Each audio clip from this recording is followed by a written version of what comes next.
અને હવે આગળ વાત કરીએ ભાવનગરની તો 1,28,000 મિલકતો જપ્ત થવાની છે। મિલકત ધારકોએ બેદરકારી દાખવતા કાર્યવાહી કરવામાં આવશે।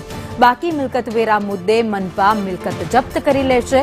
400 કરોડનો વેરો વસૂલવા આ કાર્યવાહી કરવામાં આવશે। મનપા કમિશનરે માસ જપ્તી માટે આદેશ પણ આપી દીધા છે। તો મનપાના તમામ વિભાગના કર્મચારી ઝુંબેશમાં જોડાશે।